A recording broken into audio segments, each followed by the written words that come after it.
how we're going to score. There ain't no grave can hold my body down. There ain't no grave can hold my body down. Friday Football Flix. Welcome to episode 2 of the Friday Football Flix.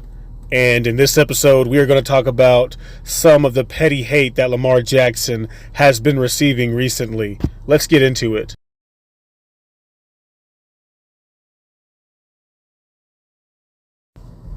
The Bernard Pollard and Lamar Jackson Twitter beef is kind of strange. One, I did not really expect Lamar Jackson to go back and forth with Bernard Pollard, but then again, I can see why.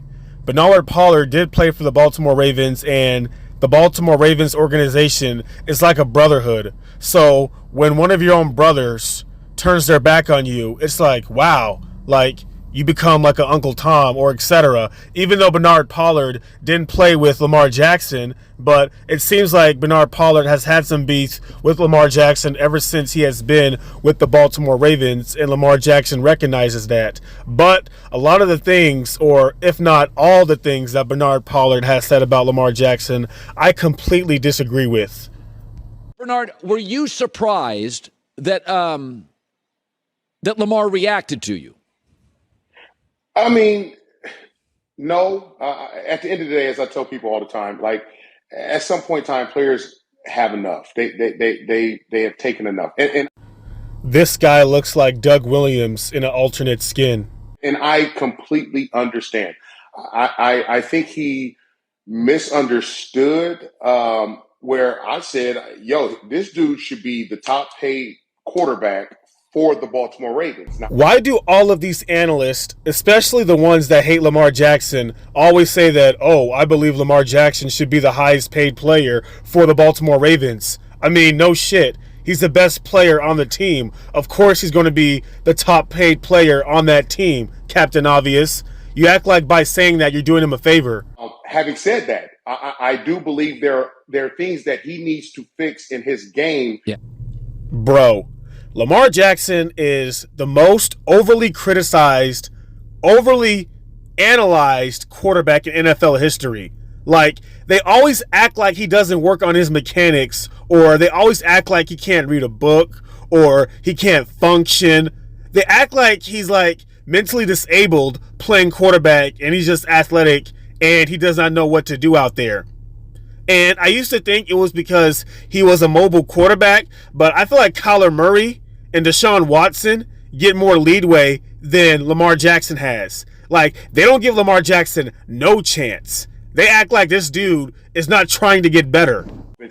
I hear so many people all the time talk about Greg Roman is holding Lamar back. Yeah. I think if you get a new OC, I think he exposes what Lamar can't do. So correct me if I'm wrong. I do not remember the offensive coordinator for the Baltimore Ravens when Lamar Jackson was a rookie. I think it was Marty Mornhinweg. But Lamar Jackson takes the Ravens to the playoffs, and all people can talk about was how bad he played in the playoffs as a rookie to the Chargers, in which he did almost come back and tie the game. No one mentions that part. They just talk about the first 3 quarters as if, you know, a quarterback can't go through adversity. And not only that, Marty Mornhinweg admitted, the Baltimore Ravens admitted that they held Lamar Jackson back in the postseason in that first game. The moment they opened up the playbook, Lamar Jackson played better, and he almost came back and won the game, which means that if they opened the playbook up in the beginning, there's no telling how good Lamar Jackson would have played. He maybe would have won the game. That's one. Lamar Jackson also has won at every level. High school, college, he wins the Heisman. In the NFL, he wins the MVP.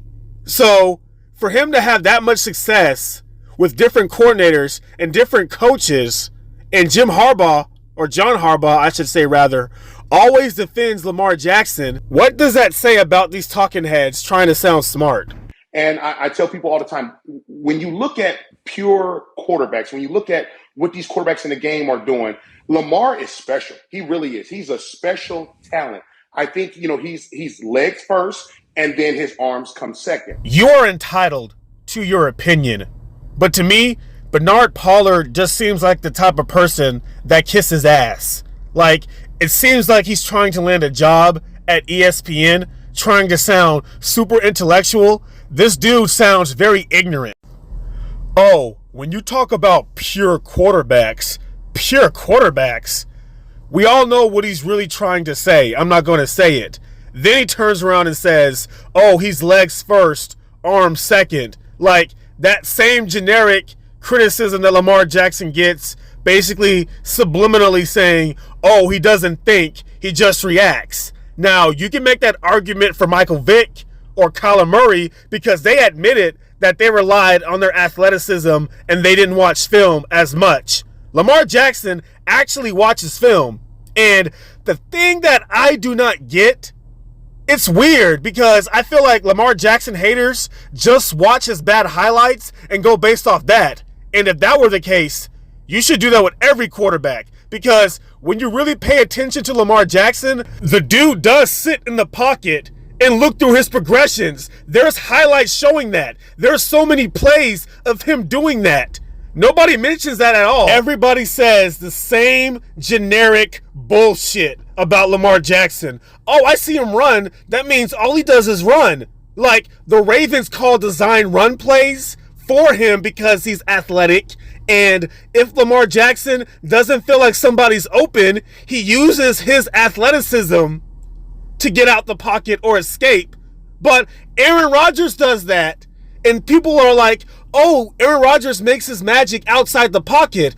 Notice how when Aaron Rodgers faces a good front seven that can contain him in the pocket, he can't function well. The 49ers have proven this time and time again. Like, I hate how they try to act like Lamar Jackson's athleticism is a curse, when in reality, it's a blessing.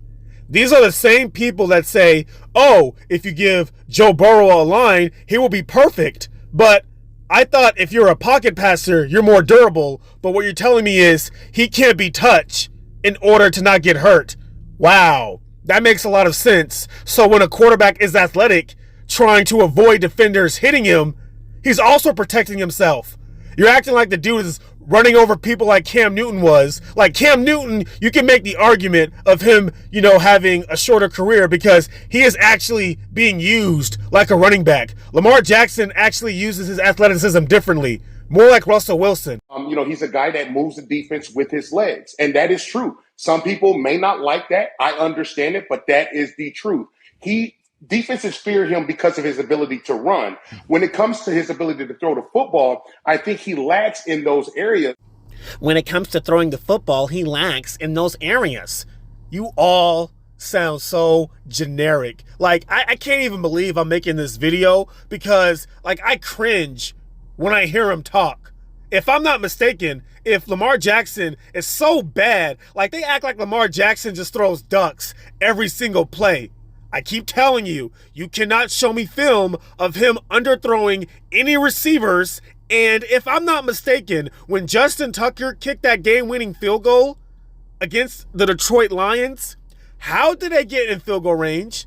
I think Lamar Jackson threw a pass on, I think it was 3rd and 15 or 4th and 15, which got them the first down, which set up that Justin Tucker field goal. And in that same game, how many touchdown passes did Hollywood Brown drop? Or the game against the Pittsburgh Steelers. Everybody gives them crap for not throwing an accurate pass to Mark Andrews, knowing that the Defensive Player of the Year, one of the best defensive players in the NFL, TJ Watt, in his face, the dude 6'4", could potentially jump and swat the ball down, so Lamar Jackson logically tries to go around him as if that ball was going to be perfect anyway. Most quarterbacks will miss that throw. I don't care if you're a pocket passer or a dual threat. Everybody gives them crap for that, but nobody mentions the play where he throws it to Sammy Watkins to attempt to tie the game, and they could have tied the game, but Harbaugh wanted to take risks. But, he can't throw the ball. Okay, that makes sense. And when you look at Greg Roman, he's coming, as I said yesterday, and I stand by this because of the comments that he said, he has a pacifier in his mouth. He's not making any checks. He's not moving the O-line. He's not checking out of certain plays to put himself into a better situation offensively. He's going in, and what John Harbaugh, what Greg Roman, what Lamar Jackson is doing and the offense is doing is saying, my number 8 is better than your 11. And 95% of the time, that is probably true. Didn't Greg Roman tell Lamar Jackson to be himself? In his MVP year, Greg Roman said he wanted Lamar Jackson to be himself, not a traditional type of quarterback. So this is the thing that gets me with the media. They never mention the details with their arguments. They just rationalize. Basically, the reason why Peyton Manning and a lot of pocket passers make so many checks is because they're not athletic. They have to make all those checks at the line of scrimmage because they can't rely on athleticism. Whereas a guy like Lamar Jackson, he don't have to make so much checks. Like, if a play breaks down, he can be creative. The stuff you guys give Aaron Rodgers and Steve Young credit for, you don't give Lamar Jackson the same type of credit. I don't get it. These stat lines, these rankings, it's all a psychological game for the viewer because they never make any sense. Like, I don't know how Aaron Rodgers is always number 1 when he hasn't produced in the playoffs for almost 12 years. He needs a top 10 defense. Stafford needs a super team to win a Super Bowl. He couldn't produce in Detroit, but whatever. And Watson hasn't even played in a year, and he's ahead of Lamar Jackson. Like I said, there's some animosity with Lamar Jackson that people don't like, and it's just weird to me. They were beat up. Lamar was hurt for part of the year. The idea that he went from being like solidly in the top 10 quarterback to outside looking in, like maybe on the cusp based on 1 year that was riddled with injuries, to me is absurd considering that he has such a good foundation. If you look throughout the whole video, Dominique Foxworth actually made a lot of good points, but Mad Dog, All right, what's his playoff record? I don't know, 1 and 3. 3, yeah. 1 and 3. This is how I know the Lamar Jackson hate is propaganda. Now, when you look at the list, you see Matthew Stafford that they have ahead of Lamar Jackson. Now, it's fair because Matthew Stafford did win a Super Bowl last year, but look at what it had to take. He had to be on a super team with a great coach, a great receiver. They added another receiver in Odell Beckham Jr. that actually played pretty well in the playoffs. And when you look at Matthew Stafford's career, basically, he's like that kid who found that one special move and kept pressing that A button and spamming the hell out of it. All Matthew Stafford did in his career was he always threw it to Megatron. He always threw it to a certain go-to guy. And people always talk about how his arm was super strong, and which it was. But in my opinion, Matthew Stafford was never a really good quarterback. He just wasn't. He sucked in the playoffs. After 13 years, he finally wins the playoff game, but you never really hear the media give him flack for that. Aaron Rodgers has underachieved in the playoffs in the last 12 years. I mean, Aaron Rodgers gets paid a lot of money to troll the media and the Packers organization. But Aaron Rodgers plays well in the regular season, and he has some MVPs. But if I'm not mistaken, people get mad at Lamar Jackson for going 14-2 and losing to the Titans. But Aaron Rodgers was 15-1 and lost to the Giants. Like, and you barely hear people mention that or talk about that at all. But when Lamar Jackson's playoff record, like, they act like we can't really find anything to get him with because he's 37-12 in the regular season. So let's just go at that playoff record, even though in NFL history, only a few quarterbacks were really successful in the playoffs. It's not like it's a common thing. 3 games he played in the playoffs, he was awful. 2 of those losses at home. And, you know, you just can't say, well, it doesn't mean anything. Yes, it does. This shows you how much I do not watch ESPN, because who in the hell is this guy? I have never seen Mad Dog in my entire life. Can somebody in the comment section please explain to me what this guy is? What is his background? He sounds like a shiesty car salesman. Like, are you kidding me?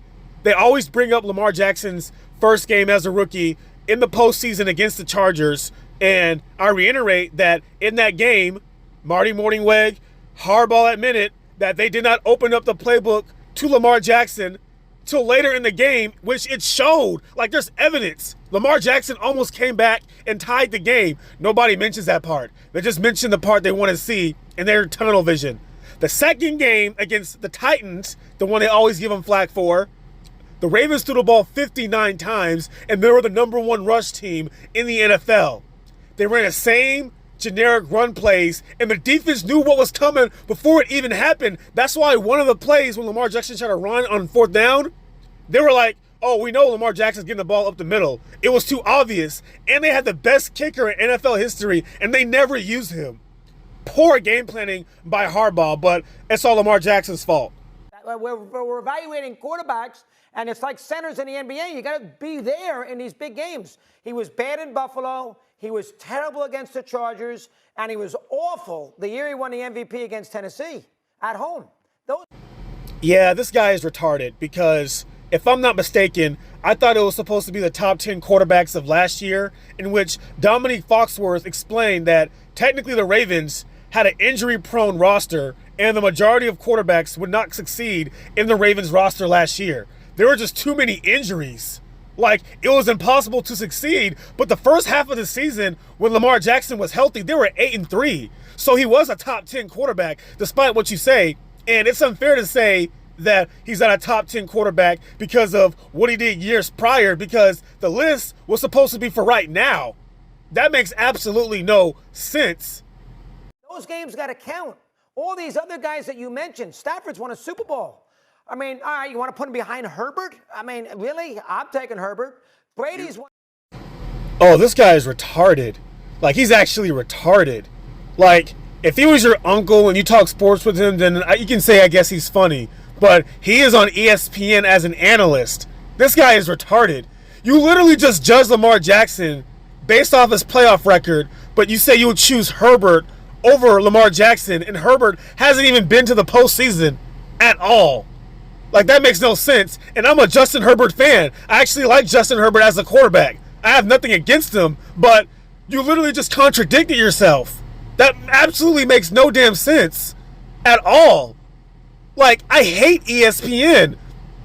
I can't believe it. Like, I can't even listen to this guy. I can't listen to this guy talk. Like, it really is. The media is dumbing down the youth. Like, if you don't like a player, can you please explain to me in detail and show me film of what you research? You're ESPN. You're a sports channel. Like, show the viewers, educate the viewers on why you don't think Lamar Jackson is a top 10 quarterback. People are like, oh, it's about eye-catching headlines and etc. You do realize you will still get viewership if you educate people too. People do like to learn about the sport. Like, damn. Jackson reported last week to Ravens camp as he continues contract negotiations for a new deal. In the meantime, a bold, courageous, and very anonymous defensive coordinator had this to say about the MVP quarterback. Well, part of what he said anyway. You know, I'm not going to even say too much about this. Like, this guy is already a coward for trying to go anonymous and talk crap. Hell, it could be the Ravens' own defensive coordinator, for all we know. I mean, or some bad team like the Detroit Lions or the Chicago Bears, etc. Like, what's the point of this? But the media highlights this guy, anonymous person, to still kind of make fun of Lamar Jackson. I'm sorry, in my opinion, for Lamar Jackson to not get this type of hate, he's going to have to win 2 Super Bowls. Not even one, I don't think. Because I feel like even if he wins one, they're going to be like, oh, it's just one. Like, if he wins 2 Super Bowls, like, you really can't say shit about him anymore because it's like, damn, he's solidified. He's like the best dual threat of all time. That's the only way. And then I feel like if Lamar Jackson retires, more people would appreciate him. But while he's in the league, he's going to get this much hate because what he does is unorthodox. And I don't even think it's what he does. It has to be with how he looks. Like, I guess he looks like a street kid to most people because I don't see Deshaun Watson get this type of hate. And Deshaun Watson has allegations. So I don't know anymore. Between Lamar Jackson, Tua Tagovailoa, hell, I can say Baker Mayfield. I feel like those are like the 3 most hated quarterbacks in the NFL. If you want to put Aaron Rodgers in there, you can too. But I feel like Aaron Rodgers don't have to be the most hated quarterback in the NFL. I feel like the reason why a lot of people don't like Aaron Rodgers is because he's a troll. But for the other 2 or 3 that I mentioned, like, I'm going to make videos on them in the future. Stay tuned, guys.